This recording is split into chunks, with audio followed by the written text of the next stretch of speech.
Hello, happy Monday, everyone. And I hope that new moon was treating you well. Now, we're going to take a couple minutes and perhaps make sure everybody who wants to get on gets on. Find this and share it out to the rest of the world. It was such a beautiful new moon for me. And I only hope that it was that breathtakingly awesome for everybody else out there. Like, I have a little bit of an energy hangover today from it, though. Like, a little no makeup, I'm getting on. But the energy today is just wham bam, thank you, ma'am. Downloads galore if you are open and if you are ready for it. And hopefully today's reading will help you get into that space where you can say, I know it's a crazy ass day. I know people might not be where I want them to be. I want things to be peaceful in my own world. But here's what's important. And let's rock this. So in case you don't know who I am Lindsay Baldessano from Super Secret Powers Coaching, and I'm going to give you a weekly reading today because I help empaths, I help intuitives, I help light workers, spiritually gifted women master their relationships, their gifts, their dreams, and their soul purpose. Because once you get in that very, very sweet spot of center, you're going to feel unstoppable. You're going to be acting on inspired action every day, every moment. And the ups and downs that you have been experiencing in life, the on and off effect, oh, my gifts aren't working today, it's going to stop. It's going to slowly dissolve because you're going to know how your intuitive process works. You're going to know how to tap into the divine on a daily basis to get what you need, not just to tap into it because it's the right thing to do. We all come into each day on a very different place than where we were the day before because every day is new. Every day is different. Every day we need something just a little bit different. And as long as you have the practices to support finding what that is, you can balance out. You can come back to center and say, here's that sweet groove for today. And work from there. Now, this is a big energy week. And I want you to stay for this whole thing. I promise not to take too long. In fact, I have to get ready for one of my soul sisters who's coming over today for a little bit of soul work. I will pull some cards if there's time. If there's anybody on it, we'll pull some free cards for people for guidance if they want that. And I do have a little bit of an announcement that I want to get out there today. So stay to the end because there's just action-packed, direct, here's what to do kind of shit for this week throughout this video. All right, so it is a big energy week. Yes, if you are in the habit of tuning into the stars, just to see what kind of external influences might be out there, which is a good habit to be in. Doesn't have to rule your life, but just so you know, you keep that one ear to the cosmos. You know that we're going to be coming up into Mercury retrograde. We're going to be coming up into eclipse season again. And that shadow period, they say technically starts today. So I think today really, or this week, I'm sorry, starts this week. Today, I don't think that's what it is. Today, I think this is new moon reset. This is lots of fire energy coming through. And this week, it's going to be a little rough because there's lots of things going in and out of different transits, star-wise. And there's also meteor showers. There's going to be meteor showers over the weekend. So there's lots of influence to be felt, but I think this is all just tuning work. This is our prep work for the big stuff that's coming, for the eclipse season and for the Mercury retrograde. And I don't see Mercury retrograde as a big influence. Yes, it does. It can influence. But we go through that a lot. We go through that at least 4 times a year. This is something that we'll probably just have a lot of thought baggage around, but it's not something that is really big and soul shifting. This is little things. Mercury retrograde is little things. Making sure we're coming from center in our communication and how we want to get out there and how we're walking our path. That's a whole travel thing that does apply spiritually. And it's all of those little incremental shifts.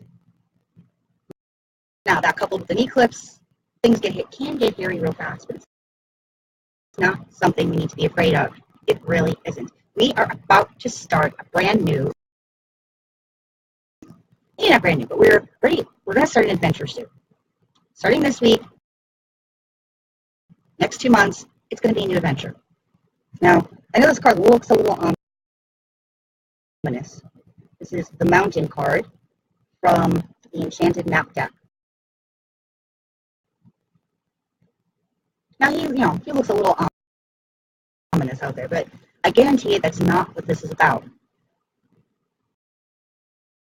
Every day, every year, every moment, we have obstacles. We have our mountains. Everybody's got something they're going to have to overcome. And this is just the week to see the mountain for what it is. It's not the week to say, I'm going to crush it this week. I'm going to climb that mountain. I'm going to get in there. The energy isn't going to support that. The energy wants you to recognize and you to start seeing the signs from the Messenger Oracle deck. There we go. Of how to begin preparing for this journey and what route kind of this journey will actually take you. Because if we see how things are hitting us now, we know what we're going to need to work on in the next couple months, especially with such a big transition period coming. We know we're going to have to be in a completely different space. So now's the time to start looking at your packing list for your adventure, either up, over, or sideways over that mountain. We're being called to confront it, but right now we're not being called into action to say, you have to conquer this shit now, because we're going to screw ourselves up if we say, this is the last time I'm ever going to go through this cycle, blah, blah, blah, blah, blah. Ending now. Some people can't go cold turkey with that shit, but that's the hard road. You don't have to make it the hard road. And part of not making it the hard road, part of making this an intentional journey, and something that might actually really finish the cycle, is learning to hold our energy and learning to hold the guidance that's coming through and learning to do something with that shit. And it's something I want to talk to a little bit today, and I'll be talking over the course of this week about it.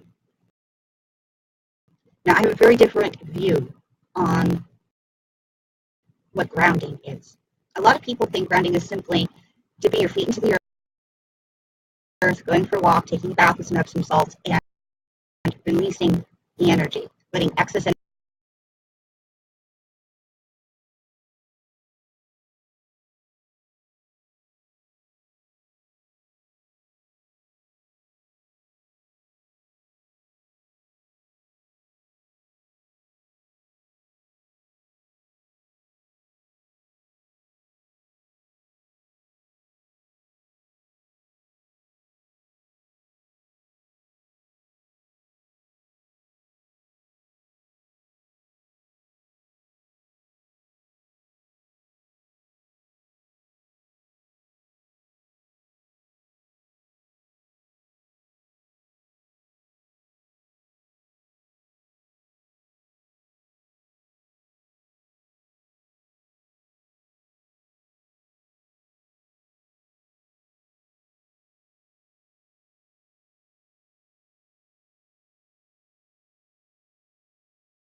actually transpire in your life. Because it doesn't have to be the horrible trek to the Himalayas. It doesn't.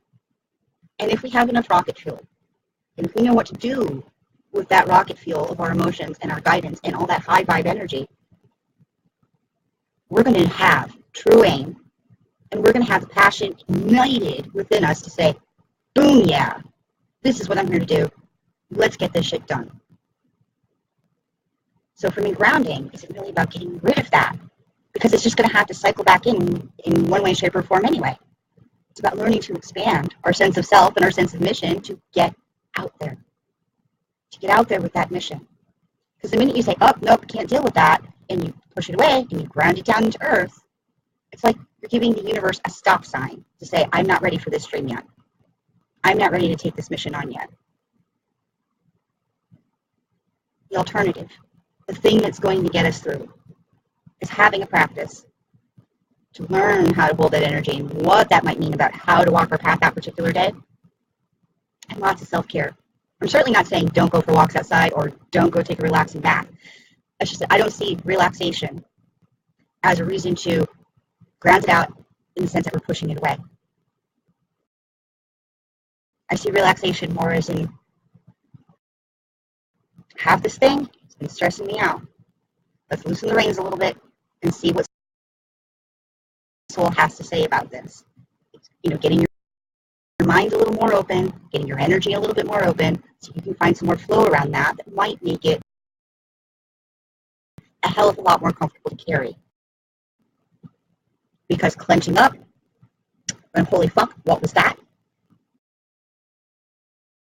I don't like that. That feels weird.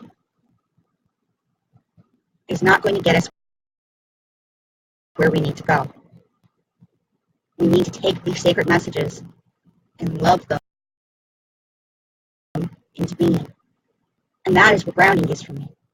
Taking those energies, taking those feelings, taking that guidance, and making it something real. Transmuting our fear around that, our discomfort, in holding higher energies, so that we can birth something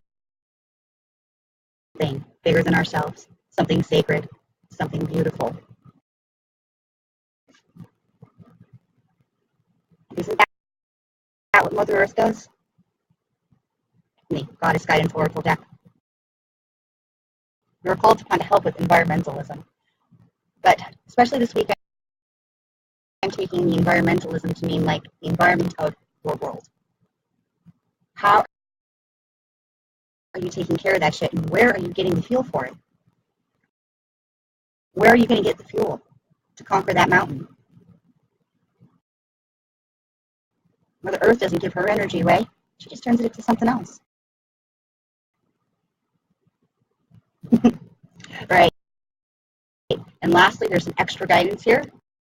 I drew 2 tarot cards today. We have Justice,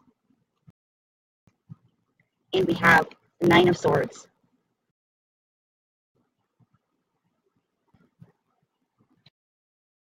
The 9 of Swords is usually somebody in bed, and they have the swords all around them. But the thing to remember about swords is a mental energy. Swords isn't physical. It's not earth. It's more about air and thought and belief. And this really beautifully backs up what we're saying. What I'm saying here today. We might think that road ahead, up, over, through, to make the mountain disappear, we may think it's going to be this arduous journey. And we might fear it. The 9 of Swords. But those are just beliefs you have around what it takes. It doesn't take you being me. It doesn't necessarily take the bitch card coming out. It doesn't necessarily mean you're going to be the crankiest person on earth. We have to treat ourselves and others fairly. That's it. Make sure we're cutting ourselves the break we need. And also, at least giving that benefit of the doubt to others, because they're facing their own mountains. and they might not have had the chance to have guidance like this. So share this guidance, have compassion, but ultimately more and more self-compassionate, because you're going to be releasing everything you thought you knew about how hard or how easy your path is, because you're actually going to start walking it these next 2 months. This is big time attunement, folks. It really is. And especially in these last months now leading up into 2018, we're ending our number 1 year. We're going to be going into something completely different. And at the beginning of the year, when I was writing out my yearly star report,